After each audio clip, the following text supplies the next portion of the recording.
The Roman province of Britain. The late 200s. The crisis of the 3rd century left Rome weak and vulnerable. A series of barbarian pirate attacks on the coast caused the Romans to build what they would call the Saxon shore, a series of fortifications on both sides of the channel. This was named after the Saxon pirates who would devastate trading routes and coastal settlements.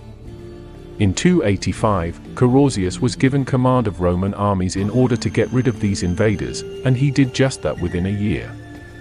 But in 286, Roman Emperor Maximian accused Carausius of working with the pirates and keeping a portion of their loot.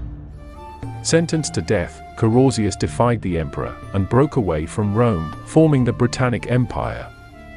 He would soon be killed, however, and the empire would only last until 296 before reintegrating with Rome. But who were these pirates that caused all this commotion?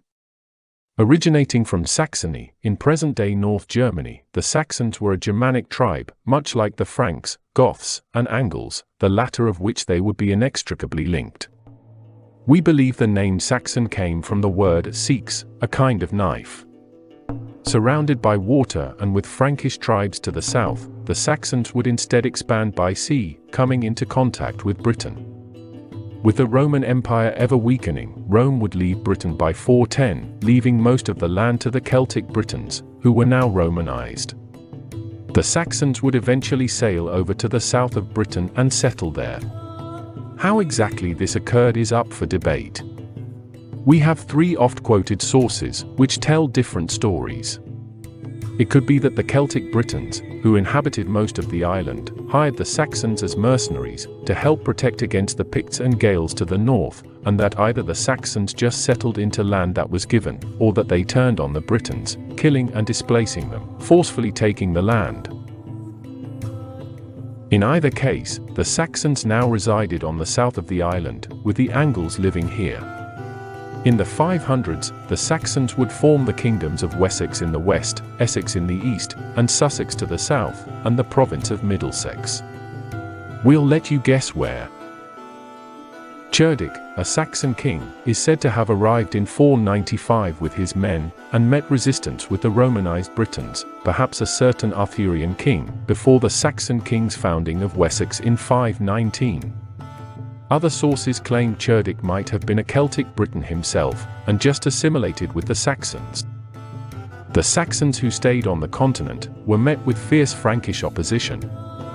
After Rome fell, the Franks would begin to expand and assimilate the Saxons, which was exacerbated by Charlemagne in the early Middle Ages, who expanded into Saxony itself, taking territory and forcing conversions.